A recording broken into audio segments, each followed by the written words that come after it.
As a kid, I was always fascinated to drive to Versailles, Kentucky to my grandparents' farm. Because along the way, amidst all the farms, out on the horizon popped up a castle. A full-size castle. I loved driving by it, imagining myself as a princess living in the castle. I found out this story as I got older, that a man had built the castle for his wife, and yet they got a divorce part of the way through. So while the outside looked beautiful, the inside was empty. And as I got a little older and began to study medieval history in class in school, and I realized what an oppressive system the feudal system was, all that castle lost its mystique. It was empty on the inside. The more we learn about kingdoms and governments, even the best of the best in our world today, they're empty at times because they're made by humans. Imperfect humans, and human hunger for power ends up ruining kingdoms, and kingdoms fall. That's our story today. We're going to talk about kingdoms that fall, but one kingdom that endures, and figure out how it relates to our lives today in Daniel chapter 2. Before we get there, Daniel chapter 1, let's review. Daniel was a part of the Jewish people. He was a young man with his friends Hananiah, Mishael, Azariah. They were part of a group of Jewish people who were taken captive by Babylon, dragged off to live in Babylon and serve a violent king. The king destroyed Jerusalem, burned the temple to the ground, enslaved the remaining Jews there. He was a bad king. And in Daniel chapter 2, the king wakes up with a dream. This king says to his astrologers, magicians in Babylon, he says to them, "Tell me my dream and interpret it for me." They're like, "Okay, well, we'll interpret it, but tell us your dream first." He says, No. You tell me what I dreamed, then interpret it. Or I will cut you to pieces and burn your houses down, destroy them to rubble. Okay, no pressure there. Verse 5, King's a little woohoo. So the astrologers and magicians, they're racking their brains. They're telling the king, "Hey, no human can do this. What are you asking of us? We can't. But the king's like, "Okay, fine. Everyone dies. All the wise guys in the country die." Well, somehow that includes Daniel, Hananiah, Mishael, Azariah, because at the end of Daniel chapter 1, these young Jewish men had impressed the king. Their wisdom had exceeded their age, and the king wanted them as part of his council. And yet, somehow now they were grouped in with these people who were going to die. Daniel found out through Arioch, the commander of the king's guard. And he goes and he says, "Why are we being threatened with death?" He hadn't heard about the dream yet. Arioch tells him, and Daniel says, "Okay, if we can have the king wait just another day, I'm going to go pray." So Daniel gets the king to wait. Somehow he says yes. Daniel and his friends, they beg God for mercy. They plead with him. And that night, Daniel falls asleep and he dreams. He dreams the king's dream, and God shows him the vision. He shows him the interpretation of that vision. And Daniel wakes. He praises God, the God who deposes kings, who raises others up, the God who has heard our prayers, the God who has told us the king's dream as we asked. Daniel received the vision from God. So he goes to Arioch, commander of the guard, and says, "Can you set up a meeting with me and the king? I've got the dream thing going on." Arioch's like, "Hey, one of your Jewish captives can tell you about your dream." So Daniel gets to go before the king. And he says, "Okay, here's what you dreamed." First of all, before he gets to the dream, he tells him, "By the way, I'm not any wiser than anyone else alive. God is a revealer of mysteries. This God is the one who gave you a dream. The things running through your mind was a vision of things to come. And God revealed it to me so that I can tell you what it means." In the king's dream, he dreamed of this giant, really huge statue. And the head was made of gold. The midsection here around the arms was silver. Torso was made of bronze. Legs of iron. Feet are made of iron mixed with clay, a weaker substance. Then in the dream, a rock, not made by human hands, comes out of nowhere, knocks over the statue. This entire huge, massive statue crumbles to the ground, and the wind blows the pieces away. The rock becomes a mountain that stands. Daniel says this to the king: "You, King Nebuchadnezzar, you are the gold head. You have power, might, and glory. But kingdoms will come after you. They won't be as good as you, silver, bronze. There will be a strong iron kingdom, but then there's going to be a divided kingdom. People will not come together, a mixture of clay and iron. It'll be weak. And that rock that was not made by human hands, that is God. That is his kingdom. And it is a kingdom that will destroy all others, that will not be handed down from people to people. It is an enduring kingdom forever." So the king, his reaction, he falls to the ground and worships Daniel. Still didn't get the fact that Daniel, he said, "Hey, it's not me, I'm not wise, it's God."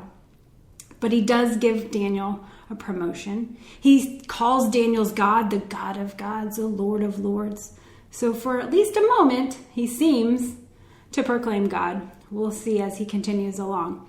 Spoiler alert. But Daniel got a promotion and he says, "Hey, remember my friends? They worship this God too. They're still wise."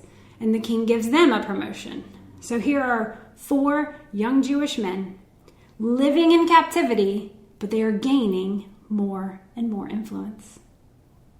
Okay, there's a lot of things, as always, that we can learn, but 3 things that stand out to me in Daniel 2. Number 1, all earthly kingdoms will fall. The message in the dream was given to the king to tell them that he would not last. But you know what that dream did for Daniel and his friends? It gave them hope. Hope that this kingdom that was so corrupt, that was putting them in captivity, it would not last. Kingdoms that came after, they would not last. God said he would prevail, and they found hope in this dream. Because the reality is, good or bad, all kingdoms will fall. Because even the good ones, they can become corrupt. Leaders can be tempted to use power for their own gain. So that's why kingdoms aren't perfect. Governments, systems that even look good, none of them are perfect and none of them will last.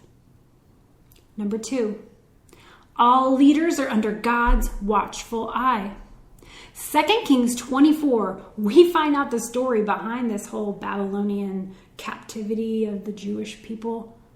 King Nebuchadnezzar, God knew he was coming, but he allowed it to play out.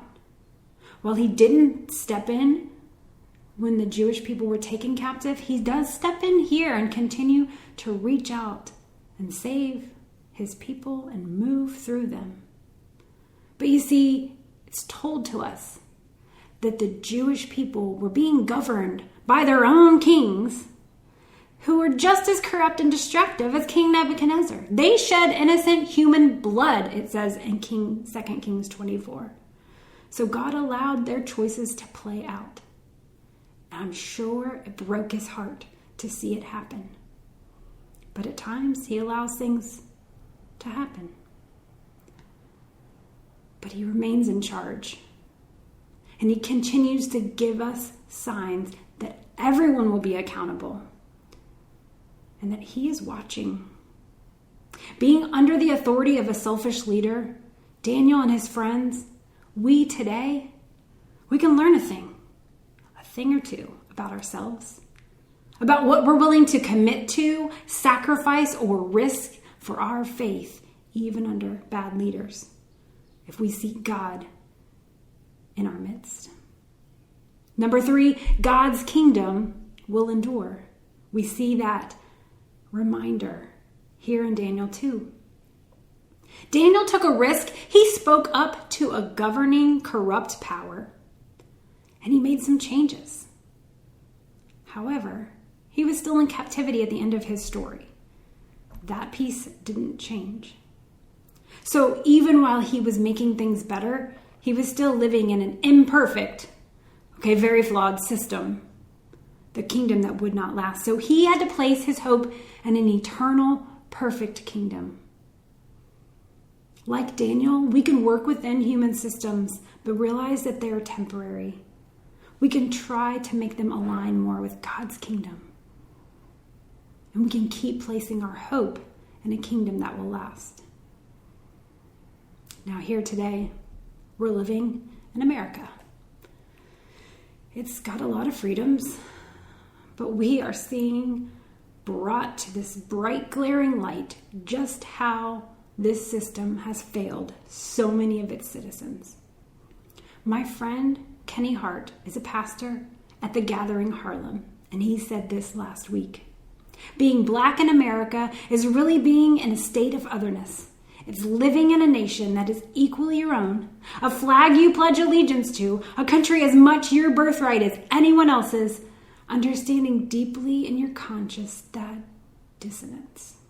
My country that I love doesn't love me back. His church gathered with other churches in Harlem last weekend for a protest, and his wife Shanika rips my heart out with her tears and words. She said, as a Black woman who's raising beautiful Black boys, I am often gripped with fear that this unjust society will seek to snuff out that life that God put in them. She knows this system is broken, and she lives with it every day in fear and protection for her boys. We've been handed a corrupt system, a system that will not save us. And right now, more people are being activated to stand up and demand change, and we can be inspired by Daniel to try to bring about change that reflects God's kingdom. Daniel wasn't the only one who lived this way. Jesus lived his life on earth this way. Jesus taught us to pray to the Father, your kingdom come, Father. Your will be done on earth as it is in heaven. Jesus lived in a corrupt Roman-governed society. And while living in that society, Jesus made life better by bringing God's kingdom to earth. He did it by doing miracles. But he did miracles not just for the Jewish people, but for Samaritans, who were culturally the Jewish enemy. He did it for a Roman centurion who was part of the oppressive power. And Jesus said, everyone who believes in him would have eternal life. That means no matter what we look like, no matter where we're from, no matter if we have been the oppressed, no matter if we have been a part of the oppressors and have repented, Jesus' salvation in God's kingdom is offered to us. Notice, Jesus, he didn't overthrow the Romans. He didn't take over a government seat of power, and the people in that day thought it was a failure that he didn't. Jesus willingly died at the hands of that corrupt power, and everyone was devastated. They thought it was their time. But Jesus' mission was not to fix just one temporary kingdom. He died and was resurrected in order to save all people, redeeming everyone for an eternal kingdom. What Jesus lived, how Daniel acted. They lived in human systems just like we live in human systems today. Ones that will not last. They will not save us no matter how good they are. But yet, we can work to make those human systems look more like God's kingdom. Reflect his grace and love. Reflect his values. We can work through those systems to demonstrate Jesus' salvation, the true way that we will be saved. So with every vote, every donation, every organization we join, every protest we attend, every partnership we forge, may our civic actions demonstrate God's enduring kingdom. Let's place our trust in a king who is eternal, not in an empty castle, but in a kingdom that will endure for eternity. Let's bring as much of that to earth as we can. Father in heaven, hallowed be your name. Your kingdom come, your will be done on earth as it is in heaven. Amen. Echo Church, thank you for being a part of this week's service. Whatever you do this week, may you reflect God's kingdom. Thank you for worshiping with us, being a part of our family. Have a good week.